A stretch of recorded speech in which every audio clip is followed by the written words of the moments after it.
League One Volleyball is back, the world's best players together on American soil. This is volleyball like you've never seen before. Huge swings, massive blocks, jaw-dropping digs. A sport where every play is a highlight. League One Volleyball returns January 7, 2026, with teams in Atlanta, Austin, Houston, Madison, Nebraska, and Salt Lake. To buy tickets, visit LAFB.com/iHeart. If you're a maintenance supervisor for a commercial property, you've had to deal with everything from leaky faucets to flickering light bulbs. But nothing's worse than that ancient boiler that's lived in the building since the day it was built, 50 years ago. It's enough to make anyone lose their cool. That's where Grainger comes in. With industrial-grade products and dependable fast delivery, Grainger can help with any challenge, from worn-out components to everyday necessities. Call, click Grainger.com, or just stop by. Grainger, for the ones who get it done. Happy holidays. Want to give your host a gift? Consider subscribing, rating, and reviewing the show this holiday season. It really helps the show grow. From all of us at Believe, have a Merry Christmas, everyone, and a happy holiday.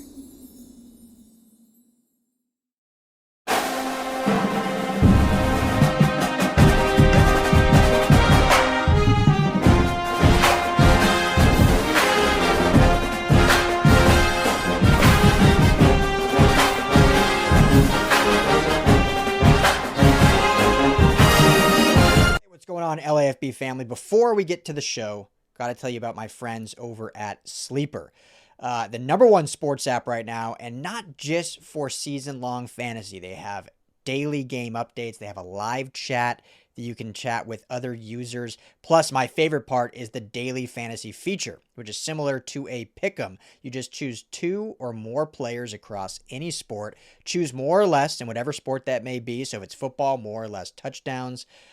For Jaden Mayava, if it's Mekhi Lemon, more or less receptions. If you're looking at the Dodgers, more or less home runs for Shohei Ohtani. Really easy, and you can win real money. Right now, when you go and make your first deposit, make sure you use our promo code. You see it right there on the screen, USC LAFB. That's going to give you a matched deposit bonus up to $100. You put in $100 to play with, you're going to get $100 free on top of that. You can put in 10, you get 10 free. Also, right now, our friends are offering a $20 free entry for any new signups. If you go sign up today, you'll get both those offers. You get $20 right off the bat free to play with. Plus, use that promo code USCLAFB at sign up and you'll get that match bonus as well. Go to the App Store, Google Play, download the Sleeper app today, and tell them that the USC LAFB sent you. Now, let's get on to the show. Trojan family, what is up? What is happening? Happy Christmas Eve for all those who celebrate. Happy holidays to all. Welcome to the USC LAFB show. I'm your host, Ryan Dybert, here on the LAFB network. Let's talk a little recruiting this morning or this early afternoon whenever you are listening. Quick update on the number one wide receiver in the state of California, the 7th overall ranked wide receiver in the 2027 class, 7th overall ranked player in the state of California, 51st nationally ranked player, Quentin Hale, hailing from Cathedral High School in Los Angeles, local prospect, 6'3", 175, immense talent, had a great year, has been showing out at some 7-on-7 events, and more that will be coming. Obviously, I can see his ranking going up. Has clearly been a target for USC. Chad Savage, Dennis Simmons, in on this. Obviously, Lincoln Riley, and this class, this 27 class, after taking 6 receivers in the 26 class, 1 to 2 probably in the 27 class. So Quentin Hale will certainly try to be the headlining, not just receiver, but one of the headlining players as such a highly ranked overall prospect. So he just released his top 10 recently, just a few days ago. And obviously, well, not obviously, but USC is in that top 10. And so doesn't have really another list. He's expecting his commitment likely to come in February. So, kind of expediting, kind of rapidly picking up here with the new year coming. And so January will come and go. In February is when you start getting some of those early spring visits. Remember, that was around the time, Junior Day. A lot of campuses host Junior Day in that late January, early February. That was around the time that Jonas Williams flipped from Oregon to USC. Tom Tapui flipped from Oregon to USC. It was kind of in that February window. So certainly a big month for recruiting and a big month potentially for Quentin Hale. So of his top 10, Scott Schrader, my guy, best USC recruiting source out there for WeRSC on 3. So make sure to check him out. His Twitter account got hacked recently. So make sure to give him a follow on his new one. But Scott's just a good dude. Love him. But he recently spoke with Quentin Hale or messaged him or whatever, however most people do interviews nowadays. My interviews, when I do them, are typically phone call or actually live here on the show, which I'm going to start getting more guests for you guys going into the next year. But of the 10, he said kind of the leaders of that 10, USC, Alabama, Texas A&M, and Miami are kind of the big 5 right now of the 10. LSU is still kind of lurking. Obviously, the changes with Ole Miss and LSU, both who were recruiting him, both with under different circumstances. Lane Kiffin goes from Ole Miss to LSU. Brian Kelly obviously out at LSU, and differences in coaching staff there. So that certainly has an effect on the recruiting and on the process. But I think both those schools are still kind of, in the fold.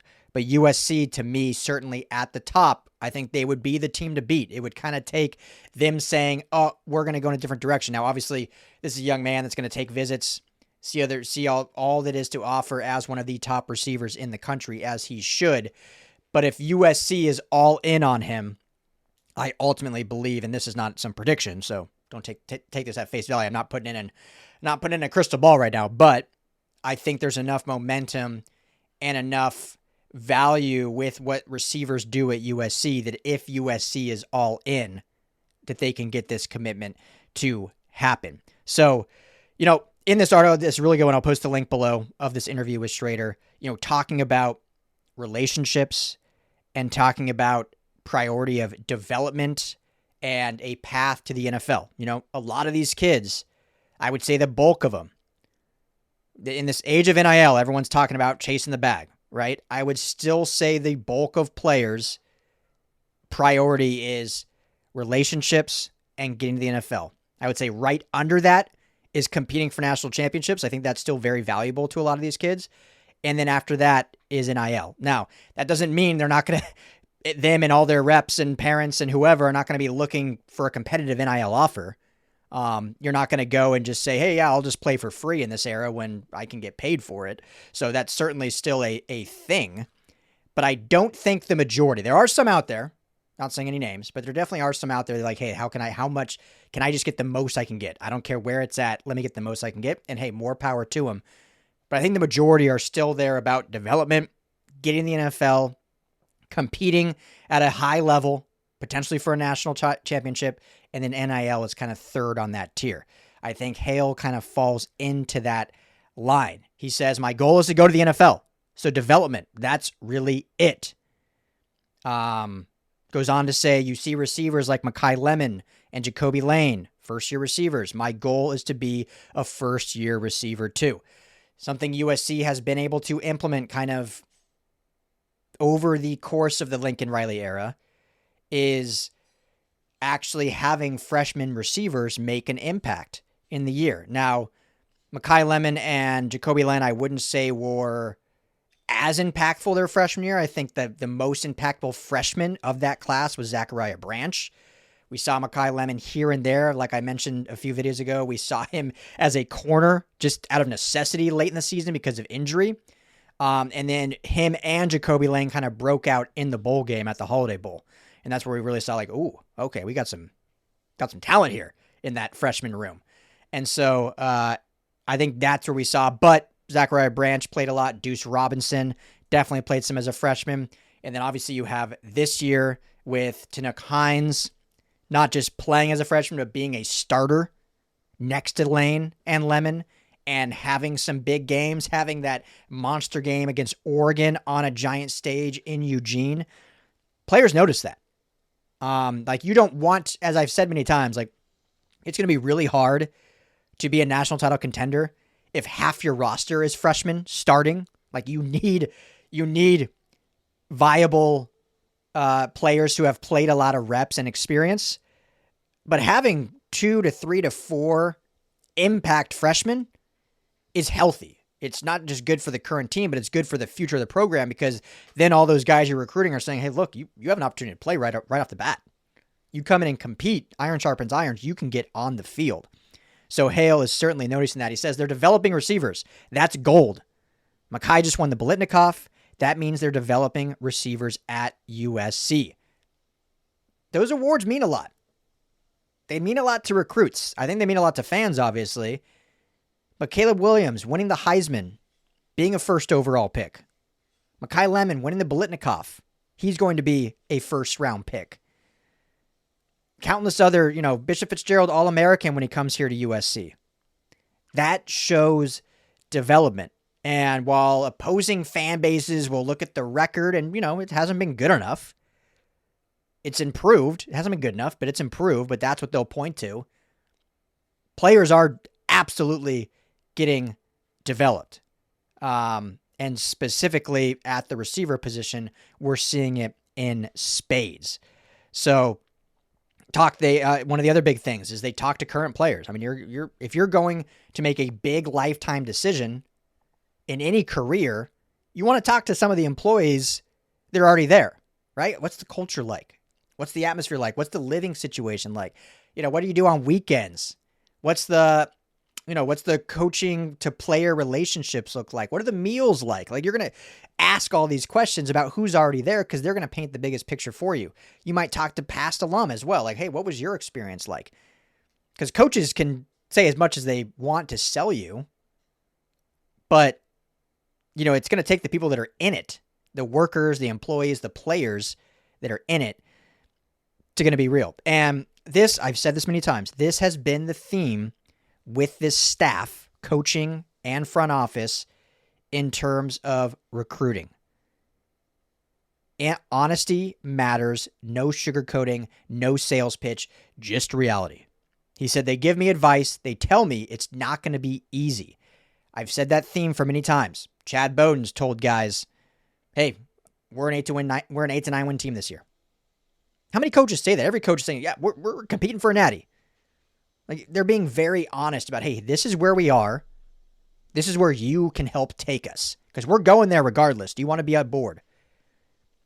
And then the importance of relationships, talking about Dennis Simmons. Dennis Simmons, I think, is one of the most underrated receiver coaches in college football. I don't know how he does not get more credit. Like, yes, there has been receivers during his time that have ended up transferring, but you look at the track record, even when he was at Oklahoma and what he was able to help produce, and now being at USC. And, Jordan Addison was a product before coming to USC. I'm not going to sit here and pretend like USC developed him. He won the Biletnikoff at Pittsburgh. But, still having the tutelage with Dennis Simmons the year here, being a first-round pick. I think you see guys like Taj Washington, who ended up having a decent college career after transferring from Memphis, and some of the development in his game. And then obviously with this young group, and Mackay Lemon, who was kind of a crossover between Simmons and Savage this year, Jacoby Lane, Tana Kynes, this young freshman group, you're seeing a lot of development, and also the recruiting. I mean, look at the receiving corps coming in this 26 class. Look at what they did in the 24 class. I know 2 transferred out, but you got Mackay Lemon, Deuce Robinson, Zachariah Branch, and Jacoby Lane in the same class. Those guys ultimately, and hey, I hope they do. I always root for guys that came to, I always root to all these young men. You could potentially have 4 first-round picks. I think Jacoby Lane will end up being second. Deuce and Zachariah, we'll see, but the talent level is there to be that. So, Dennis Simmons, underrated, but talk about the relationships. So he says, we talk a lot of time. Those conversations go well beyond football. Life problems, life things you need after football. We don't really talk X's and O's yet, he says, but we talk often. You've got to build those relationships. That is probably the most important thing in recruiting. Like I've always said, you can sell someone all you want, but until you've kind of emboldened them, empowered them into feeling a necessity to be where you are, you haven't necessarily done a great job in recruiting. Selling is one thing, recruiting is another thing. And recruiting involves those relationships. And then obviously Chad Bowden involved, responsible for building and maintaining the roster, primary contact for all NIL-related discussions. So he is very involved in this discussion as well. So things going very well with Quentin Hale. Like I said, we'll see how this continues to track. Ultimately, he is looking to commit in February, and that timeline could even rapidly increase based on how things go. So if USC continues all in, I'm not putting in a prediction yet, but I would expect them to be very hard to beat for Quentin Hale, the number 7 overall ranked wide receiver, number 1 receiver in the state of California. Stay home. He is looking for home. Why not stay home? So there's the latest on Hale. Plenty more stuff coming for you later today. Tomorrow's Christmas Eve. Probably I'll put one thing out for you on Christmas Eve. Christmas Day, we will see. Probably not, but we'll see how things go. But I hope everyone's having a very enjoyable holiday season. And staying dry out there. We're going to get real wet here in the Southland over the next couple of days. So stay dry. Enjoy the cooler temperatures. I know I love it. It's always sweater weather for me. So thank you, family. Make sure to hit that like and subscribe button. Let's keep this thing rolling. I'll be back later. As always, fight on.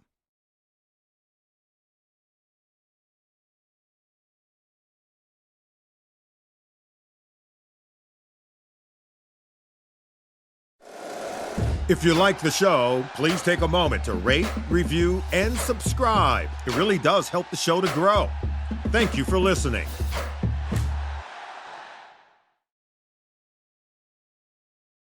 Happy holidays! Want to give your host a gift? Consider subscribing, rating, and reviewing the show this holiday season. It really helps the show grow. From all of us at Believe, have a Merry Christmas, everyone, and a Happy Holiday.